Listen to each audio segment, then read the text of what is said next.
कहानी पैसे का घमंड। जतिन की कार स्कूल के गेट के पास पहुंची। जतिन गाड़ी से उतरने से पहले अपना बैग और बोतल संभाल रहा था। तभी गाड़ी के बाहर एक भिखारिन गोद में बच्चा लिए आकर खड़ी हो गई और शीशे पर खट खट करने लगी। जतिन को बहुत गुस्सा आया और वह गाड़ी से उतरा और बोला, अरे गाड़ी रुकी नहीं कि तुम लोग मांगने आ जाते हो, शर्म नहीं आती। भिखारिन ने कहा, बेटा कल से कुछ नहीं खाया है, कुछ पैसे दे दो, बच्चा भी भूखा है। जतिन ने फटकारते हुए कहा, चल भाग यहाँ से, मुझे वैसे ही देर हो रही है।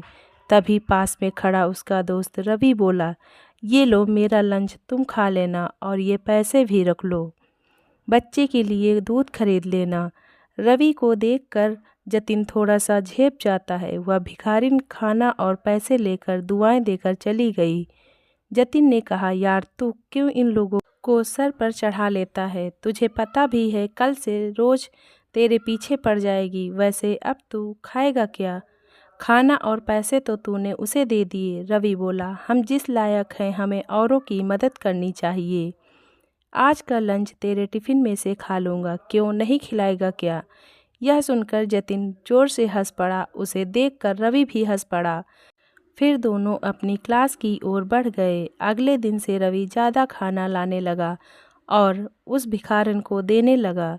जतिन को यह सब पसंद नहीं था। एक दिन उसने रवि से फिर बात की, यार तेरे पास पैसे फालतू हैं क्या जो इन लोगों पर लुटाता रहता है? रवि बोला, मेरे पास तो इतने पैसे नहीं हैं, लेकिन अच्छे काम के लिए कभी पीछे नहीं हटना चाहिए। मैंने अपनी माँ को सारी बात बताई। अब वो उसके लिए अलग से खाना देती हैं, साथ ही बच्चे के लिए भी कुछ न कुछ खाने को भेज देती हैं। अब तो इनसे एक रिश्ता सा हो गया है। मेरी बात मान, एक बार तू भी किसी की मदद करके देख, तुझे कितना मज़ा आएगा। जतिन कहता है, मेरे पापा कहते हैं कि हमारी मेहनत का पैसा हम किसी पर क्यों लुटाएं। मेरे परिवार में कोई भी दान वगैरह नहीं करता है, और अगर करता भी है तो टैक्स बचाने के लिए। रवि हंसकर जवाब देता है, ठीक है, अपनी अपनी सोच है, हम क्या कर सकते हैं। इस पर जतिन बोलता है, देख ये भिखारी ऐसे ही रहेंगे और तुझे भी लूट लूट कर भिखारी बना देंगे। मेरे पास तो पैसे की कभी कमी नहीं होगी, पर तेरा भविष्य मुझे खतरे में दिखाई दे रहा है। रवि कहता है, एक काम करते हैं, कॉलेज खत्म होने के बाद एक बार यहीं मिलने आएंगे, फिर बताएंगे कि कौन कहाँ तक पहुँचा। जतिन रवि से मिलने का वादा कर लेता है। कुछ ही सालों में दोनों दोस्त अलग अलग कॉलेज में एडमिशन ले लेते हैं और अपनी पढ़ाई में लग जाते हैं। कॉलेज के बाद दोनों बिछड़ जाते हैं। एक दिन जतिन अपने स्कूल के सामने से गुजर रहा था। तभी उसने देखा कि स्कूल के पास ही एक छोटी सी दुकान है, बच्चों के खाने पीने का सामान बेचने की। उस पर एक छोटा सा लड़का और उसकी माँ बैठे थे। जतिन पहचान गया कि ये तो वही भिखारिन है जिसे रवि अक्सर पैसे दिया करता था। उन्हें देखकर उसे रवि की याद आ गई, लेकिन वह उसे कहाँ ढूंढे। कुछ ही देर में वो अपने ऑफिस पहुंच जाता है। ऑफिस में उसका मैनेजर जतिन से मीटिंग करता है। सर, आपके पापा के जाने के बाद पूरा बिजनेस ही बैठ गया।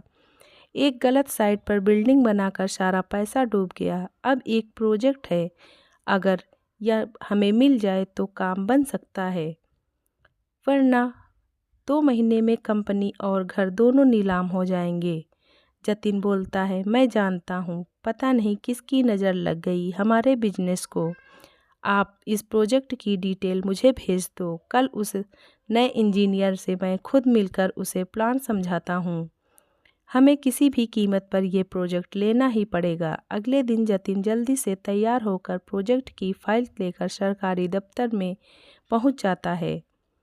वहां वह इंतज़ार करने के बाद इंजीनियर के केबिन में पहुंचता है। जतिन बोलता है, सर ये प्रोजेक्ट रिपोर्ट देखिए, हमसे अच्छी बिल्डिंग कोई नहीं बना सकता, एक बार देख तो लीजिए। सर, तभी वह गौर से देखता है, यह तो उसका दोस्त रवि था। उसे देखकर जतिन बहुत खुश होता है। रवि भी सीट से उठकर उससे गले मिलता है। जतिन कहता है, अब तो मुझे कोई चिंता नहीं है, तू है तो मेरा सारा काम हो जाएगा। यह सुनकर रवि कहता है, जतिन, ये प्रोजेक्ट मैं तेरी कंपनी को नहीं दे सकता हूँ। तेरी कंपनी ने जो बेईमानी से गलत जगह बिल्डिंग बनाई, उससे तुम्हारी रेपुटेशन खराब हो चुकी है। मैं तो क्या, इस शहर में तुम्हें कोई भी प्रोजेक्ट नहीं मिलेगा। यह सुनकर जतिन रवि के पैर पकड़ लेता है। यार, ऐसा मत बोल, मैं सड़क पर आ जाऊंगा। तुझे देखकर मुझे एक उम्मीद बंधी है। अगर ये प्रोजेक्ट न मिला तो मैं बर्बाद हो जाऊंगा। रवि जतिन से कहता है, चल मेरे साथ। वह जतिन को लेकर उसी स्कूल के सामने पहुंच जाता है। वहां जाकर रवि कहता है, पहचानता है इस औरत को जिसे तूने कभी भीख नहीं दी, हमेशा फटकार देता था। मैंने इसकी थोड़ी सी मदद की और आज ये दुकान पर सामान बेचकर अपनी रोजी रोटी चला रही है। कोई मजबूरी में भीख मांगता है तो हमें उसका मजाक नहीं उड़ाना चाहिए। आज देख, भीख तो तू भी मुझसे मांग रहा है। इसमें और तुझ में क्या फ़र्क रह गया। मैं तुझे नीचा नहीं दिखा रहा, लेकिन तूने सिर्फ पैसा कमाया, दुआ नहीं। आज वह भी तेरे पास नहीं है। जिस पैसे पर तू घमंड कर रहा था, आज उसी ने तुझे बर्बाद कर दिया। यह सुनकर जतिन की आंखों से आंसू बहने लगे। वह बोला, हाँ, तू ठीक कह रहा है। मेरे परिवार ने कभी किसी की मदद नहीं की, यही शिक्षा उन्होंने मुझे दी। रवि जतिन को लेकर उसी दुकान पर पहुंच जाता है। वह औरत उन्हें देखकर उनके पास आ जाती है। भैया, आप आइए, बैठिए, मैं अभी आपके लिए कुछ लाती हूँ। रवि बोला, नहीं माँ जी, मैं तो बस आपसे मिलने आया था। कोई परेशानी तो नहीं है। वह औरत बोली, भैया, आपके कारण हम भिखारी की जिल्लत से बाहर निकल आए। मेरा बेटा अब स्कूल जाता है, यहीं पास ही में हमने एक कमरा किराए पर ले लिया है। मैं अपने बेटे को पढ़ा लिखा कर आपके जैसा अफसर बनाना चाहती हूँ। पूरी ज़िंदगी भी लगी रहूँ तो आपका एहसान नहीं चुका सकती। उनसे मिलकर जतिन को भी अच्छा लगा। वहाँ से कुछ दूर जाकर वह बोला, रवि, अब मैं किसी से भीख नहीं मांगूंगा, नए सिरे से शुरुआत करूँगा, ईमानदारी से, और अपनी कमाई का कुछ हिस्सा दान जरूर करूँगा। रवि बोला, अगर तू सच्चाई और ईमानदारी से काम करे तो ये प्रोजेक्ट मैं तुझे दिलवा सकता हूँ। जतिन अपने दोस्त के गले लगकर रोने लगता है। इन आंसुओं में उसका घमंड भी बह गया था।